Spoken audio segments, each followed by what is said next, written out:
আসসালামু আলাইকুম রহমতুল্লাহি বারাকাতুহু।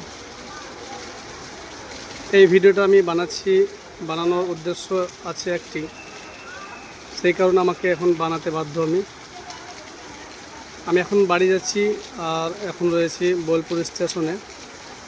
তো অনেক বৃষ্টি হচ্ছে, এর ফলেও আমাকে ভিডিওটা বানাতে হচ্ছে। কারণ একটাই, ভিডিওটা বানানোর কারণ একটাই।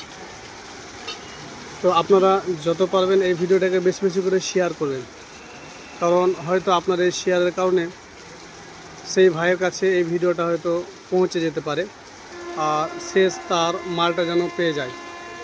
এই কারণে ভিডিওটাকে বেশি বেশি করে শেয়ার করবেন। আর এই সময়তেই আমি ভিডিওটা বানাতে বাধ্য হলাম।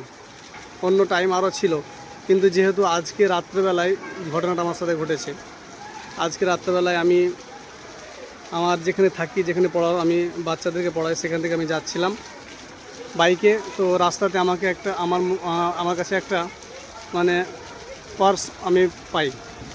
সেই পার্সটা, তার মধ্যে সামানও রয়েছে। তো এই পার্সটা যার হবে, সেই ভাই যেন সঠিক তথ্য দিয়ে আমার কাছ থেকে নিয়ে যায়। আর এই ভিডিওটা আপনার বেশি বেশি করে শেয়ার করবেন, যাতে করে যেই ভাইয়ের এই পার্সটি, সেই ভাইয়ের কাছে ভিডিওটা পৌঁছে যায়। আপনার একটা শেয়ার হয়তো সেই ভাইয়ের মূল্যবান মালটা, সেই সম্পদটা সে পেয়ে যাবে, তার মেহনত করা তার সম্পদ। আসসালামু আলাইকুম ওয়া রাহমাতুল্লাহ।